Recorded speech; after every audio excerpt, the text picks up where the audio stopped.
Bonjour l'œil de l'œil santé et donc merci.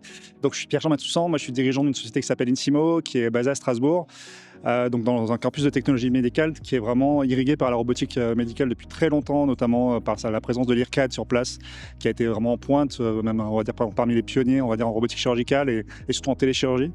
Aujourd'hui, donc ouais, Insimo, donc nous on développe des simulateurs pour l'apprentissage des gestes chirurgicaux, des gestes médicaux, et donc bien sûr on a un pendant sur la partie robotique chirurgicale parce que donc effectivement c'est un secteur qui est en pleine expansion. Donc en fait, grosso modo, il y a un monopole pendant de nombreuses années d'un gros industriel qui reste le leader principal sur ce marché, mais il y a aussi beaucoup de nouveaux robots chirurgicaux qui viennent sur le marché pour tout type de spécialité. Et donc nous on essaie d'accompagner en gros la formation des praticiens à l'utilisation de ces robots, parce que pour l'instant la plupart d'entre eux sont téléopérés. On n'est pas encore sur la robotique qui est assistée par l'IA et qui remplace vraiment le chirurgien. C'est le chirurgien qui commande les robots. Et donc il faut former les chirurgiens à la pratique de ce robot qui est particulière. Et avec la démocratisation, on va dire, du nombre de robots dans les hôpitaux, que ce soit en France mais aussi à l'étranger, dans les économies émergentes, nous on pense qu'il faut aussi essayer de démocratiser les outils d'apprentissage, notamment les simulateurs, pour rendre cette formation finalement l'intégrer le plus possible à l'université, dans les cursus de formation initiale, avec des outils plus portables, plus accessibles. Donc c'est un peu le positionnement qu'on a aujourd'hui avec Insimo et avec notre simulateur Robotis.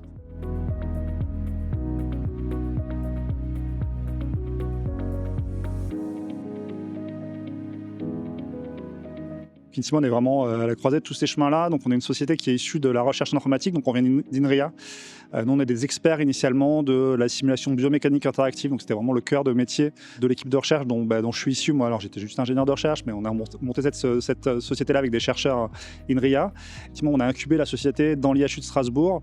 Donc, l'IHU, c'est une émanation à la fois de l'IRCAD, mais quand même, il y a le lien vraiment avec les hôpitaux universitaires de Strasbourg. Il y a beaucoup d'innovations en termes de médecine du futur, de chirurgie, notamment guidée par l'image. Et donc, voilà, c'est un environnement dans lequel il y a beaucoup de médecins, des chercheurs et des industriels comme nous, alors des gros industriels installés et des startups aussi, qui ont pu innover toutes ces dernières années. Et tout ce petit monde travaille ensemble à travers pas mal de projets collaboratifs. Donc il y a une vraie émulation. Donc ouais, nous on baigne là-dedans depuis toujours. Donc on est toujours à la croisée entre le monde académique, du numérique, la recherche en informatique, et je suis plutôt hospital-universitaire, avec à la fois l'IHU, mais aussi le CHU de Strasbourg, dans lequel il y a aussi, en dehors de l'IHU et de l'IRCAD, finalement beaucoup de connexions et de médecins passionnés par l'innovation.